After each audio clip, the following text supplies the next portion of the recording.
Aya Konase Kunit Koza the Great Town Donya, she said she couldn't. Kason Lajijo, Sati Credit around us a chakune, Mila, Sati, Tenela Nina. Yagonadi Daji Legumune, Milan Kunamai Chobaloma, she did now me down like Dema. Tinina the Madana Dia, Madada, Neva, Lupi. Zenotiazagali Nege, Hoja Najaya. Tinina Bamia, Jobia Jele, say. The Zovia, the Mabara Balido, Mahotade. Kalanaba Doya, she said, Nekonema, she did. Alone the Domia Dijare, Diva Deputy Adiso Gata, said she. Tabazia Megala Gata Lule Kone. Tabasara, Alonso, a golon, Siasara, Omyana. Logi Gesari, Logura Gesari, Siwai Luija, my Gesari. Omyan Zide, Mengla, she said. Hello, Jo Anide, she said, Gata. Diva Deputy Adiso Gata, Domo Tabazia Megala Gata. Didia, Tikadani. Tikadane Sassate, Dia, Johnny, Hojanda Jaya. To Madia Gudolas on South Malaysia. Diva Deputy Adiso, Radima, Badi Sandima. Tanado Kadio, Deputy Sai, Deputy Gemano. Tajua Brahamano Pade, Gemano Paluya, Brahamano Paluya. Tanado Kadio, Deputy Sai, Deputy Gemano, Atadava Mahora de Buddha, Deputy Disata. Tadi dan Disata Bana Buddha Wandami Adana, Namekara Nubawina, Tavi Purindu Tekapa. Diva Deputy Adiso. Adiso Niminji, Diva Nikaneta, Deputy Tende Tampare. Nimia Nikama, Tende Tampare. Radima Badi Sandima, Laminji, Radima. Ye Kaneta, Abadi Tende Tampare. Tanato Kadio Deputy. Tanato Kadio Deputy. Kadio Mendi, Tanado Alonso do Mimio Dansari, Wisen, Tamata, Deputy Tente Topadi Sai Deputy Gemano Gemano Yahana Bogodi, Saji, Sanwezadi Shido, Deputy Tente Topadi Tatu Mute Taba Mahoda de Bodon Deputy Disata Taba Mahoda de Alonso do Nini do Calapalo, Bodom Yasovia Shenkoromia Didi, Tizata Navado to go to Piet, Deputy Tente Tampade. William Yasovia Hore Baliero Araba, Diva Deputy Adiso, Radima Badi Sandima, Tanado Katia Deputy, Sai Deputy Gemano, Atadava Mohora Day, Bodon Deputy Tizata. She did not use the idea, now got Zagaloni the tabby of Chile. Now got Zagaloni below tabby of Chile say. Tadi dan Tisa Tampana, Buddha Wanda me other than the Megara Nuba winner Tabi Burindu Tenkapa. Tizagalawa, she do going the tabido, shit. Tadi dan Tisa Tampana, allo the Guri, she award in a piece on it. Buddha Miss of Yanshan Goromia Digo, Adana, you the day lilies and Wanda me Shikuvari. The Megala Nuba winner, the Shikuri at the job. That be put into Tenkapa. Tenkapa, Count Jan City, Logaini, Siwai Nuija, my Dinai, Logi, Logo, La Yegesa. Tabi, Erigesa, Agolo, put into Diva, say the D, Tino David. No? So the Didiaga Linus of Yahobi Bonjan, Tamabra Balido, Garandava Doya, she sent a connect. Another Tida to Emma. Diva Deputy Iman Dama did an Diva Deputy associated the Yakada did an logo. That of Miss of Yashan Goromia Didi, Migada Matu Padadi. မိဂါရတတိရဲ့သမီးဖြစ်တဲ့ဝိတာခာအကြောင်းမကြီးရဲ့အကြောင်းမှာဝိဟရဏတော်တရင်သုံးနေတဲ့တော်မူစဉ်အာနာရထေတံအရှင်အာနန္ဒမထေရကိုအာရဘအကြောင်းပြုကတိတိဟောတယ်အတိပ္ပယ်ဘာပြောတယ်လဲဆိုမြတ်စွာဘုရားရှင်ကိုရောမြတ်သာဝတိပြည်မှာတရင်သုံးမိဂါရမာတာအမည်ရှိတဲ့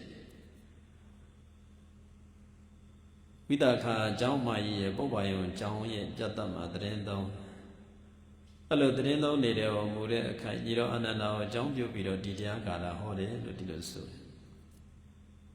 သာဝတိပြည်မှာသာဝတိပြည်ရဲ့ဘုရင်ဖြစ်တဲ့ကောသလမင်းကြီးပေါ့ကောသလမင်းကြီးရဲ့ဝါလောင်ကင်းလို့တရင်ကျွတ်တော့တရင်ကျွတ်လောက်ပြည့်နေမဟာပဝရဏအနိမှာအလုံးစုံသောတန်သာတွေအစဉ်မြန်ပြီးတော့ပန်းနန္တာစကြီးတွေယူပြီးတော့ကျောင်းဝင်လာတာကျောင်းလာတဲ့ပုံရိပ်ကိုညီတော်အာနန္ဒာတွေ့လိုက်တယ်အဲ့လိုပဲပတိတိကောသလမင်းကြီးကဘုရားထံချင့်ကပ်ပြီးတော့အဲ့ဒီခဏမှာမြတ်စွာဘုရားရှင်နဲ့ဖွားမြင်တော်မူတဲ့ဖောက်ပက်တော်တဲမှာပါတဲ့ကာလုတာယီမထေရနဲ့ဇံဝင်စားနေပတိတိကောသလမင်းကြီးကမင်းမြောက်တန်စာတွေဝတ်ဆင်လာပြီးတော့ကျောင်းထဲကိုလာလို့သူ့ပုံသဏ္ဍာန်မြင်ရတဲ့အနေထားတင့်တယ်အဲ့လိုပဲမြတ်စွာဘုရားရှင်ကိုရောမြတ်ကြီးနဲ့ဖောက်ပက်တော်ခုနှစ်ဦးထဲမှာပါတဲ့အာဘောကာယဆံရွှေကံကာလုတာယီအမတ်ကနေယဟန်ဖြစ်တဲ့ကာလုတာယီမထေရဇံဝင်စားပရိသတ်အစုံမှာထိုင်ပြီးတော့ဇံဝင်စားတယ်။အိုးတဲပြီးတော့တင့်တယ်တာ။အဲ့တော့ညီတော်အာနန္ဒာမြင်တယ်။ကာလုတာယီမထေရရွှေစင်းကဲ့သို့အစင်းရှိတဲ့ကိုတော်နှစ်သက်ဖွယ်ရှိတဲ့ကိုတော်ကြီးညိုပဲဆောင်တဲ့အမူအရာဒါတွေသူကမြင်တယ်။နောက်တရင်ကျော်လာပြင်းနေဆိုတော့လောင်ဝင်းကြီးကလည်းဟိုအရှိဘက်ကနေထုံးပြီးတော့တက်လာဒါလည်းသူမြင်ရတယ်။နောက်ရောင်ကြီးတစ်ထောင်လင်းဆောင်တဲ့နေမင်းကြီးကလည်းအနောက်ကောရာကျုံကိုယုံပြီးတော့ဝင်သွားတယ်။ရှင်အာနန္ဒာရဲ့စိတ်ထဲမှာဒီမြင်ကွင်းနေဒီရှိတော့လေအကုန်လုံးသူမြင်တာပေါ့အဲ့ဒါဒီမြင်တဲ့အခါမှာမြတ်စွာဘုရားရှင်ကိုရောမြတ်ကြီးကိုဘုရားရှင်ကိုရောမြတ်ကိုလည်းသူကြည့်တော့ဘုရားရှင်ကိုရောမြတ်ရဲ့တင့်တယ်ခြင်းကိုသူမြင်တဲ့အခါမှာဩရှင်ဘုရားမင်းမြောက်တန်စာတွေဝတ်ဆင်ထားလို့တင့်တယ်တယ်ရဟန္တာပုဂ္ဂိုလ်ကလည်းဇံဝင်စားနေလို့တင့်တယ်နေမင်းကြီးကလည်းနေ့အခါမှာတင့်တယ်လိုက်တာနာမင်းညမင်းလာမင်းကြီးကလည်းညအခါမှာတင့်တယ်လိုက်တာ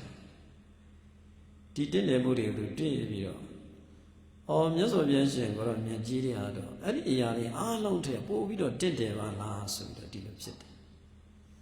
သူစိတ်ထဲမှာဒီလိုဖြစ်ပြီးတော့မြတ်စွာဘုရားရှင်ကတော့မြတ်ကြီးကိုရှောက်တယ်ဘုန်းတော်ကြီးတော်မူသောမြတ်စွာဘုရား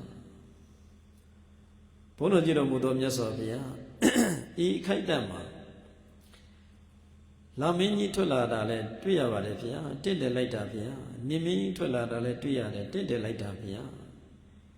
ရှင်ဘုရင်ရဲ့မင်းမြောက်တန်စာတွေဝတ်ဆင်ထားလို့တင့်တယ်မှုလည်းတွေ့ရပါတယ်ဗျာ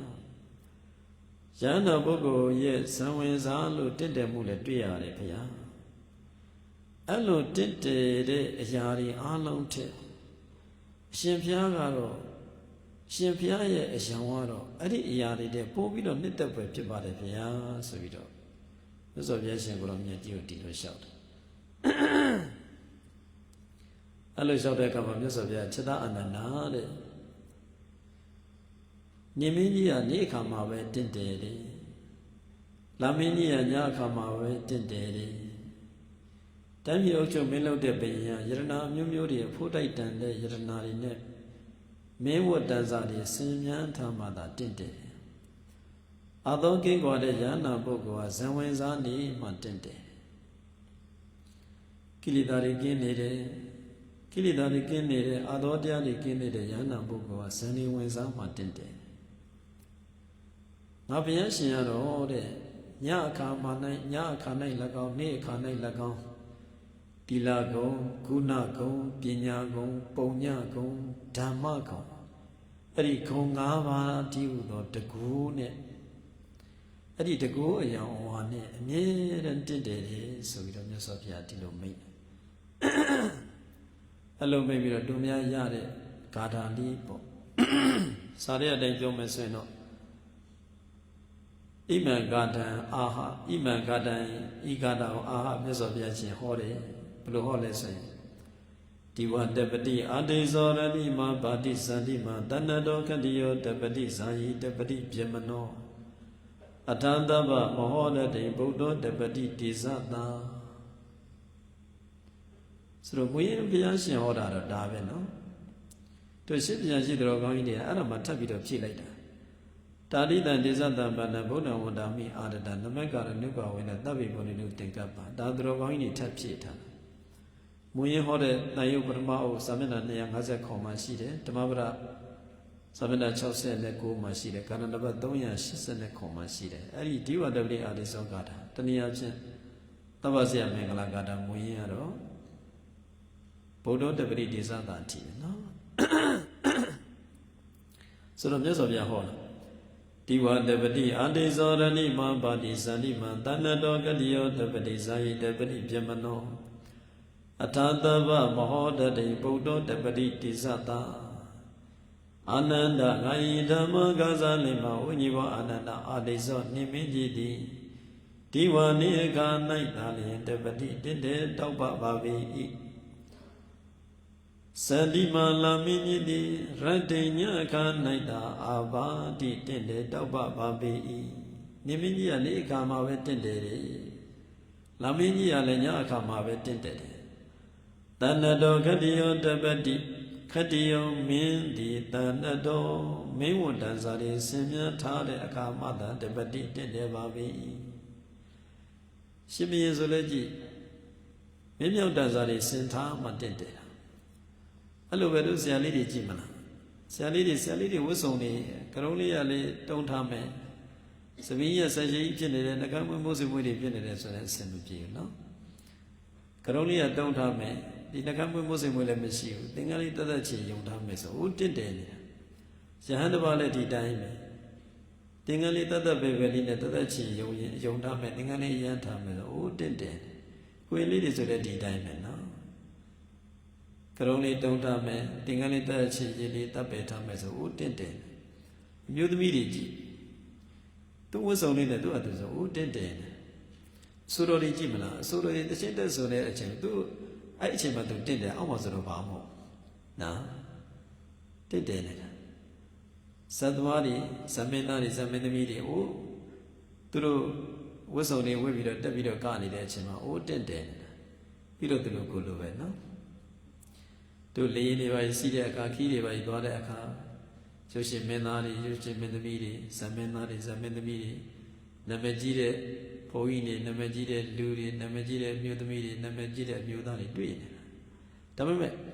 အဲ့လိုတာမန်ဆိုရင်တော့သူလည်းတာမန်ကိုလည်းတာမန်နော်အဲ့ဆံရအဝိကလေးတွေဆံရသူ့ရဲ့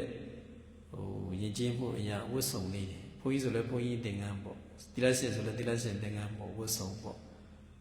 သူဝတ်စုံလေးတွေနဲ့သူညံတဲ့သူဝတ်ဆင်ထားမှသာတင့်တယ်နော်ဒီပြည့်အချိန်တော့တာမှန်မယ်နော်ဆိုတော့ရှင်မယားလည်းအခုတန်းကြီးအုပ်ချုပ်မင်းလုံနေတဲ့သူတယောက်အခမ်းအနားကြီးဆိုလို့ရှိရင်ဝတ်ဆင်ထားတာတွေကြည့်မယ်မြို့တစ်မြို့ရဲ့အကြီးအကဲတူတိုင်းတိုင်းရဲ့အကြီးအကဲတူနိုင်ငံတစ်ခုရဲ့အကြီးအကဲတူဆရာဝတ်စုံတွေဝတ်ဆင်ထားရင်သူကတင့်တယ်နော်ဒီတိုင်းဆိုရင်တော့သူတို့ကိုလိုပါပဲနော်ဆိုတော့တဏ္ဍတောခတိယတပတိဆိုတာရှင်ဘုရင်လည်းမင်းမြောက်တန်စာတွေနဲ့ရှင်ဘုရင်နဲ့ဆက်ဆက်တဲ့ဝတ်အစားတွေဝတ်ဆင်ထားမှတင့်တယ်လေလို့ဒီလိုဆိုတယ်နော်တော့ဇာယီတပတိပြမနောဆိုတာယဟန္တာပုဂ္ဂိုလ်တွေကတော့ဇာယီဇံဝင်စားနေမှတပတိတင့်တယ်လေသူယဟန်တွေလည်းစိုက်စူးစူးအထူးအာသရှုအားမှန်ဇံဟုခေါ်တဲ့စိုက်စူးစူးနဲ့ရှုမှတ်နေတာအဲ့ဒါဇံပဲစိုက်စူးစူးအထူးအာသရှုအားမှန်ဇံဟုခေါ်တဲ့ဟိုကောင်းကင်မှာမြေရှုမိုးပြန်သွားတာအဲ့ဒါအဘိညာဉ်ဇံနဲ့အဘိညာဉ်နဲ့မတူဘူးနော်တချို့စာအုပ်ဖတ်ပြီးဇံဝင်စားတချို့ဖုံးကြည့်ပြီးဇံဝင်စားဟိုသူဇံဝင်စားနေတာပဲဆိုပြီးတော့ပြောတာရှိတယ်နော်စာအုပ်ထဲမှာဇံဝင်စားနေတယ်ထမင်းချက်တဲ့နေရာမှာဇံဝင်နေတယ်စကားပြောတဲ့နေရာမှာဇံဝင်နေတယ်ဒါမှပြောတာရှိတယ်နော်စိုက်စူးစူးအထူးအာသရှုအားမှဇံဟုခေါ်တဲ့ဒီမှာတော့ဇာယီတပတိပြမနော Pimano Yana Bogoa, Zahi, Zanweza, Nima, Dabadi, Tinde Dabare. Atta to me, Taba, Mahora de, Bodo Dabadi Desada, Bodo Yaso Yashi and Goromia Diaro. Taba Mahora de, Alonso, no Ninya Calabalo. Desada, Havado de Gopian, Dabadi Tinde. Yasobia Nijile, Tinde. Nimia Nikama Tinde. Lamia Yakama Tinde.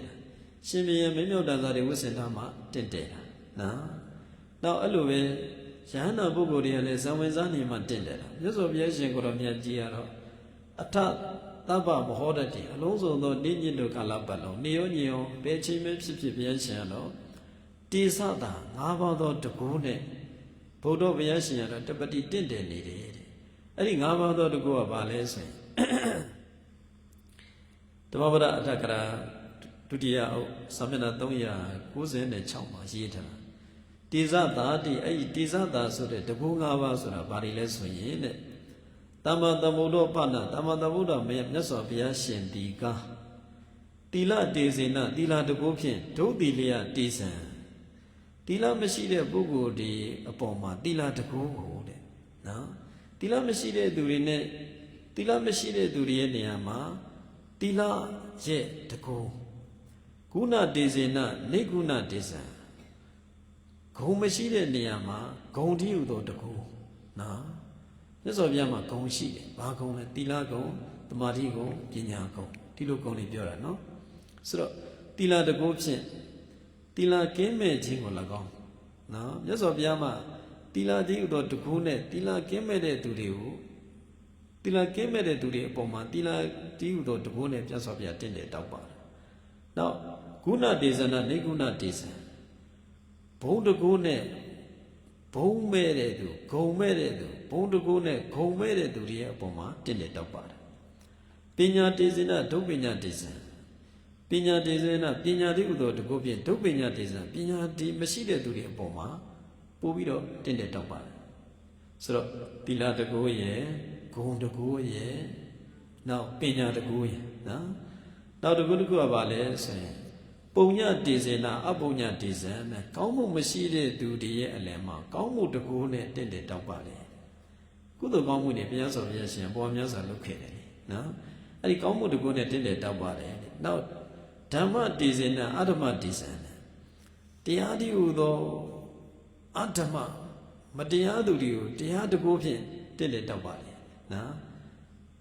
Matiade do the Boma, the Adi Gopian, then the Tabale. Madia Yadira, Madia Shandana, Madia Sekura, Madia the Piazakabioda, Madia the Pialoda, Madia the Yatina Didomishi. Imina Beza Widina, Dingavado to go to Pien. Imina Beza Widina, Desada, Dingavado to go to Pien, Nesa Kalamia, Mieda, Widosity did it down by the Yosofia. So, nature like Dila the Goye, Gong the Goye. To Jesus, Ramogon Servier, Kanakana made. You are going like Shabolo, the Conet Titan at Logo, Gongo, and Sally made. Now, you are going like Shabolo, now a decoshi, the decoshi also the light Shavido, Goni like Shabolo, the Conet Titan at Logo, Gongo, and Sally. Aramacon said. Ada jua bahakung si jelo nyagung si jelo soido, a tingi on the Sadi Lojana si, no? So, Go go like Shabolo, go net take that local vello, go go be a shining, Aramagon said. Go go be a shining to what go said. So the Dobiama, Dila de Goye, Gong de Goye, Pina de Goye, Ponyas of the Combo de Goye, Dama, Diantama de Goye. A de Gonga bad yes of Yasha, mere and did it about everything to say, no? So, Tiwadabadi Adi Zoranima, Badisanima, Tanado, Kadio, Dabadi Sai, Dabadi Gemano, Atandava, Mora de Bodo, Dabadi Tizata, Anana Gaita, Bagaza, Lima, Univa, Anana, Adiso, Nimini, the Diva, Niakanita, Dabadi, Tede, Dava, Radima, Badisanima, Zanima, Lamini, Radima, Radinya, Kanaita, Abadi, Tede, Dava, Tanado Gadio Dabadi Kadio Mimudi Tanado Mimio Dazari was in Tama da တိယောဆိုတဲ့ရှင်ဘုရင်မင်းမြောက်တဇာတိဝုစင်ဓမ္မတပတိတည်တဲ့တောက်ပါပေ၏ဇာယိတပတိပြမနောယန္နာပုဂ္ဂိုလ်သည်ဇာယိဇံဝေဇာနိမတတပတိတည်တဲ့တောက်ပါပေ၏အထာတဗမောရတဲ့အထာတုမြောတဗမောရတဲ့အလုံးစုံသောနိညစ်တို့ကာလပတ်လုံးဘုဒ္ဓမြတ်စွာဘုရားရှင်ကိုရောမြတ်ကြီးသည်တိဇတာ၅ပါးသောတကုဖြင့်တပတိတည်တဲ့တောက်ပါပေ၏၅ပါးသောတကုဆိုတာသီလတကုရဲ့ဂုဏ်တကုရဲ့ပညာတကုရဲ့ပုံညဆိုတဲ့ကောင်းမှုတကုရဲ့နောက်ဓမ္မတကုရဲ့အဲ့တကု၅ပါးနဲ့မြတ်စွာဘုရားဟာနေဆကာလမေဝဝိဒောစတိတဲ့အမြဲတမ်းတောက်ပါတယ်လို့ဒီလိုဆိုတယ်နော်ဆိုတော့အဲ့ဒါပြီးတော့မှဒုတိယတာတိတံတေဇတံပန္နံဒီလိုတကုဂုံတွေနဲ့ပြည့်စုံတဲ့ဗုဒ္ဓံဝန္တာမိအာရဏံဗုဒ္ဓံမြတ်စွာဘုရားရှင်ကိုယ်တော်မြတ်ကြီးကိုအာရဏံယူယူတည်တည်လေးလေးစားစားနဲ့ဝန္တာမိရှိခိုးပါ၏နမကာရနုဘာဝိနဒီလိုရှိခိုးတဲ့အကျိုးအာနိသင်ကြောင့်ဒီလိုရှိခိုးတဲ့အတွက်ကြောင့်သဗ္ဗေပုရိနုသင်္ကပ္ပသဗ္ဗေအလုံးစုံသောသင်္ကပ္ပအကျဉ်းစီမှန်သမျှစီဝါရေးနဲ့ပတ်သက်တဲ့လူငွေချမ်းသာရေးနဲ့ဆက်ဆက်တဲ့အကျဉ်းစီမှန်သမျှနော်လောကီကောင်းကျိုးလောကုတ္တရာကောင်းကျိုးနဲ့ဆက်ဆက်တဲ့အကျဉ်းစီမှန်သမျှပုရိနုပြည့်ပါစေတည်းတဲ့ကဲအားလုံးပြည့်ကြပါစေနော်ဒါကြောင့်တပ္ပဇယမင်္ဂလာဂါထာလို့ဒီလိုခေါ်တာတပ္ပဆိုတာလုံးစုံအကုန်လုံးဇယဆိုတာအောင်တာမင်္ဂလာဆိုတာမင်္ဂလာရှိနော်ဂါထာအဲ့ဂါထာဆိုတော့နောက်ကနှစ်ကြောင်းဟာရှိတဲ့ပညာရှိတော်ကောင်းကြီးနေဖြည့်ထားတာအပေါ်က၃ကြောင်းဟာဒီဝတ္တပိအာရိဆောနေပြီးတော့ဗုဒ္ဓတပတိဒေသတာအထိအရမူရင်းဖျားဟောပေါ့နော်အဲ့ဒါဒီလိုလေးခွဲခြားပြီးတော့တို့တွေမှတ်ရအောင်နော်ဆိုတော့မြတ်စွာဘုရားရှင်ကိုယ်တော်မြတ်ကြီးကဤတော့အနန္တကိုချက်တအနန္တတဲ့နေမင်းဟာနေ့ခါမှာပဲတင့်တယ်လာမင်းဟာညခါမှာပဲတင့်တယ်ရှင်ဘုရင်မင်းမြတ်တန်စာတွေဝတ်ဆင်ထားမှတင့်တယ်ဆိုင်ရလူတွေဆိုင်ရဥတွေဝတ်ဆင်ထားမှတင့်တယ်တာနော်အဲ့ဒီဝတ်ဆင်ထားမှုမရှိရင်ဘာမှမတင့်တယ်တော့နော်သူဆိုင်ရဝတ်စုံလေးဝတ်တိုင်းကလေးလေးလည်းသူ့ဟာသူတတ်ချေဝတ်တိုင်းကြည့်ကောင်းတယ်ကွင်လေးလည်းသူ့ဟာတတ်ချေဝတ်တိုင်းကြည့်ကောင်းတယ်ဆရာလေးလည်းသူ့ဟာသူတတ်ချေဝတ်တိုင်းကြည့်ကောင်းတယ်ဦးစင်းလေးလည်းသူ့ဟာသူတတ်ချေဝတ်တိုင်းကြည့်ကောင်းတယ်ဇမင်းသားလေးမင်းသမီးလေးလည်းသူ့ဝတ်စုံလေးတွေဝတ်တတ်ချေဝတ်တိုင်းတင့်တယ်သူနေရာနဲ့တယ်နော်အဲသူတို့တွေကအဲ့အချိန်ပဲတင့်တယ်လားနော်အဲ့ဒါဝတ်ထားမှတင့်တယ်ဇာယိတပတိပြန်မလို့ယဟနာပုဂ္ဂိုလ်ဆိုတာတော့ဇံဝင်စားနေမှတင့်တယ်အထာတဗ္ဗမောဟရတိဘုရောတပတိဒေသတာဘုရားရှင်ကိုယ်တော်မြတ်ကြီးရတော့နေရောညင်ရောအမြဲတမ်းဒေသတာတကုံ၅ပါးနဲ့ဘုရားရှင်ကတော့တပတိတင့်တယ်နော်ဆိုတော့ဒါကိုယူချက်ဖြင့်ကိုယ်မှတင့်တယ်စေတယ်ဘာဒီနဲ့တင့်တယ်လဲသီလဂုံဂုဏခုနဆိုတဲ့ဂုံပညာဂုံနောက်ပုံညာဆိုတဲ့ကောင်းမှုဂုံဓမ္မဂုံဒီဂုံ၅ပါးနဲ့တင့်တယ်စေတယ်တဲ့သီလဂုံရဲ့ခုနဂုံရဲ့ပညာဂုံရဲ့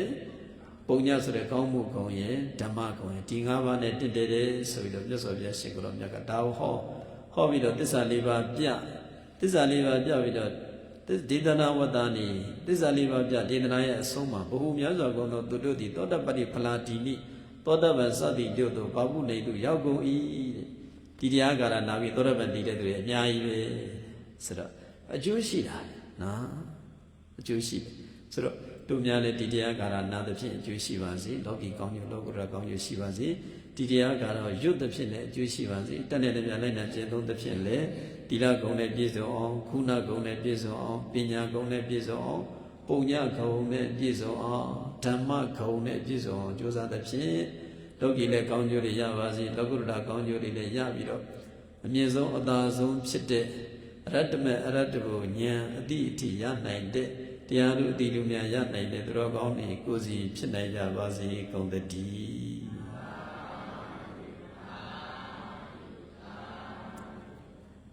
ကဲအလုံးကိုစိတ်နှပြချမ်းသာချမ်းသာကြပါစေ